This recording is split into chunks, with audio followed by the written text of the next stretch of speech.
ಶ್ರೀ ಮಹಾಗಣಪತಿಯೇ ನಮಃ. ಶ್ರೀ ಸರಸ್ವತಿಯೇ ನಮಃ. ಸೀತೆಯನ್ನು ದರ್ಶನ ಮಾಡಿದ ನಂತರ ಹನುಮಂತ ಅಶೋಕವನ್ನೆಲ್ಲ ಧ್ವಂಸ ಮಾಡ್ತಾನೆ ಸಂತೋಷಕ್ಕೆ. ಸೀತೆಯನ್ನು ಕಂಡೆ, ಸೀತೆಯನ್ನು ಕಂಡೆ, ಕಂಡೆ ಸೀತೆಯನ್ನು, ಕಂಡೆ ಕಂಡೆ ಸೀತೆಯನ್ನು. ಅಲ್ಲೇ ಹತ್ತಿರದಲ್ಲಿದ್ದ ಒಂದು ರಾಕ್ಷಸ ದೇವಾಲಯವನ್ನು ಕೂಡ ಉರುಳಿಸ್ತಾನೆ. ನಾವು ಅಂದ್ಕೊಂಡ್ವಲ್ಲ ಇವ್ರಿಗೆ ದೇವಸ್ಥಾನ ಬೇರೆ ಅಂತ, ಒಳಗೆ ಕೂಡ ರಾಕ್ಷಸ ದೇವರೇ. ಆ ರಾಕ್ಷಸ ದೇವಸ್ಥಾನವನ್ನು ಉರುಳಿಸಾಕಿಬಿಡ್ತಾನೆ. ಅದು ಎಷ್ಟೋ ಸಾವಿರಾರು ಕಂಬಗಳಿಂದ ಕಟ್ಟಿರ್ತಕ್ಕಂಥ ದೇವಸ್ಥಾನ, ಎಲ್ಲ ದೊಡ್ಡ ದೊಡ್ಡ ಬಂಡೆಗಳು.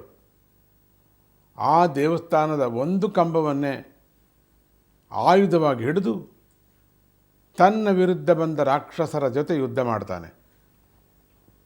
ಜಂಬುಮಾಲಿಯನ್ನು ಒಂದು ತಿಗಣೆಯನ್ನು ನಸುಕದಾಗ ನಿಲ್ಲಿಸಿಬಿಡ್ತಾನೆ ಅತ್ಲಾಗೆ. ಇದರಿಂದ ರಾವಣ ಕಳಿಸಿದ್ದ 7 ಮಂದಿ ಮಂತ್ರಿಕುಮಾರರು, 5 ಜನ ಸೇನಾಪತಿಗಳು ಹನುಮಂತನ ಕೈಯಿಂದ ಸಾವನ್ನಪ್ಪಿದರು. ಯಾರಿಗೆ ಯಾವಾಗ ಕರೆ ಬರುತ್ತೋ, ಯಾರು ಯಾವ ಸಂತೋಷದಲ್ಲಿ ಕೂತಿದ್ರು ಮಕ್ಕಳೆಲ್ಲ ಓಡಬೇಕಾಗಿದೆ ಬಂದಿತ್ತು. ಅಯ್ಯೋ ಈ ರಾವಣ ಸಂತತಿಗೆ ನಾವು ಹುಟ್ಟೋದೇ ತಪ್ಪು ಅಂತ ಓಡ್ಕೊಂಡು ಬರ್ತಾಯಿದ್ರು, ಯುದ್ಧ ಮಾಡ್ತಾಯಿದ್ರು ಈ ಕಪಿ ಜೊತೆಯಲ್ಲಿ. ಇದು ಸಾಮಾನ್ಯ ಕಪಿ ಅಲ್ಲ, ಇದು ಅಮ್ಮ ನೋಡೋದಕ್ಕೆ ಚಿಕ್ಕದಾಗಿದ್ದರು, ಇದ್ದಕ್ಕಿದ್ದಾಗಿ ದೊಡ್ಡದಾಗಿ ಬೆಳೆಯುತ್ತೆ, ಸಣ್ಣಕ್ಕಾಗತ್ತೆ. ಎಷ್ಟು ಮಾಯ ಕಲ್ತುಬಿಟ್ಟಿದೆ ಈ ಕಪಿ. ಎಲ್ಲಿದೆಯೋ ಗೊತ್ತಿಲ್ಲ, ಯಾವ ಮರದ ಮೇಲಿದೆಯೋ ಗೊತ್ತಿಲ್ಲ. ರಾವಣ ತನ್ನ ಮಗನಾದ ಅಕ್ಷನನ್ನು ಸೈನ್ಯ ಸಮೇತ ಕಳಿಸ್ತಾನೆ. ಹೋಗು, ಇನ್ನು ಎಲ್ಲರೂ ಸೋಲ್ತಾ ಇದ್ದಾರೆ, ಅಕ್ಷ ನೀನು ಹೋಗಿ ಆ ಕಪಿಯನ್ನು ತುಂಡರಿಸಿ ಕೈಕಾಲುಗಳನ್ನು ಕತ್ತರಿಸಿ ಎಳ್ಕೊಂಡು ಬಾ ಹೋಗು. ಆದರೆ ಇಲ್ಲಿ ಹನುಮಂತನು ರಾಮ ರಾಮ ರಾಮ ರಾಮ ಅಂತ ಹೇಳ್ತಾ ಇದ್ದಾನೆ. ಅವರುಗಳನ್ನು ಅನಾಯಾಸವಾಗಿ ಮುಗಿಸ್ತಾ ಇದ್ದಾನೆ. ಎಲ್ಲರನ್ನೂ ಕೂಡ ಆಟ ಆಡ್ಕೋತಿದ್ದಾನೆ, ಕವಡೆ ಆಟ ಆಡ್ದಂಗೆ ಆಡ್ತಾ ಇದ್ದಾನೆ. ರಾವಣಾಸುರನಿಗೆ ದುಃಖ ಆಗುತ್ತೆ. ಮುದ್ದು ಮಕ್ಕಳೆಲ್ಲರೂ ಹೊಟ್ಟೋದ್ರು. ತನಗೆ ಸರಿಸಮ ಅನ್ನಾದ ಇನ್ನೊಬ್ಬ ಮಗ ಇನ್ನು ಇರೋದೊಬ್ಬನೇ, ಅವನು ಯಾವಾಗಲೂ ಕಳಿಸೋದೇ ಇಲ್ಲ. ಅವನ ವಿಚಾರ ಬಂತು ಅಂದರೆ ದೇವತೆಗಳಿಗೆ ಯಾರು ಯುದ್ಧಕ್ಕೆ ಬಂದಾಗ ಮಾತ್ರ ಕಳಿಸ್ತಾನೆ ಅವನು. ಇಲ್ಲಿ ಚಿಕ್ಕ ಚಿಕ್ಕ ಮಕ್ಕಳೆಲ್ಲ ಹೋಗ್ಬಿಟ್ರಲ್ಲ, ಇನ್ನು ಯಾರು ಇಲ್ವಲ್ಲ. ಅದಕ್ಕೆ ಇನ್ನೊಬ್ಬ ಮಗ ಇದ್ದ, ಇನ್ನೂ ಸ್ವಲ್ಪ ಮಕ್ಕಳಿದ್ದಾರೆ, ಆದರೆ ಈ ಯುದ್ಧ ಮಾಡ್ತಕ್ಕಂಥ ಮಕ್ಕಳಲ್ಲಿ ಇಂದ್ರಜಿತ್ತನನ್ನು ಯುದ್ಧಕ್ಕೆ ಕಳಿಸ್ತಾನೆ. ಇಂದ್ರಜಿತ್ತ ನೀನು ಹೋಗು, ನೀನು ಯಾಕೆ ಹೋದವರೆಲ್ಲ ಹೊಟ್ಟೆ ಹೋಗ್ತಿದ್ದಾರೆ, ಬರ್ತಾ ಇಲ್ಲ, ವರ್ತಮಾನ ಕೂಡ ಬರ್ತಾ ಇಲ್ಲ. ಅದಕ್ಕೆ ನೀನು ಹೋಗಿಬಿಟ್ಟು ಯುದ್ಧದಲ್ಲಿ ನೀನು ಮಾತ್ರ ಅವನನ್ನು ಗೆದ್ದು ಅವನನ್ನು, ಅಂದರೆ ನೀನೇ ಗೆಲ್ಲಬೇಕು, ಅವನ ತಲೆಯನ್ನು ಹಿಡ್ಕೊಂಡು ಬಾ ಸಾಕು ನನಗೆ.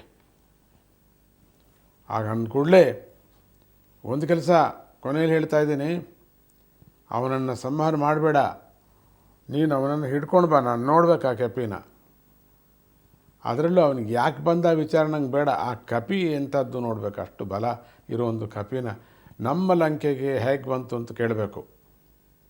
ಏನು ಯಾರು ಹಡಗಲ್ಲಿ ಬಂದುಬಿಟ್ರೆ ಅವರೇನಾರು ಅಲ್ಲಿ ಇದಾರ ಹಡಗಲ್ಲಿ, ಇಲ್ಲ ಆಕಾಶದಿಂದ ಯಾರು ಕಳಿಸಿಬಿಟ್ಟು ಹೊಟ್ಟೋಗ್ಬಿಟ್ಟಿವೆ, ವಿಮಾನ ತಿರುಗುತ್ತಾ ಇದೆಯಾ, ಈ ಗೂಢಚಾರರು ಸರಿಯಾಗಿ ನನಗೆ ವರ್ತಮಾನವನ್ನು ಹೇಳಿಲ್ಲ, ಇಲ್ಲ ಪಾತಾಳದಿಂದ ಏನಾರು ರಂಧ್ರ ಮಾಡಿಕೊಂಡು ಮೇಲೆ ಬಂತ, ಏನೋ ಒಂದು ಭೂತವಾಯಿತು, ನಮಗೂ ಗೊತ್ತಾಗದೇ ಇರತಕ್ಕಂಥ ಭೂತಗಳು ಯಾವುದೂ ಇಲ್ವಲ್ಲ.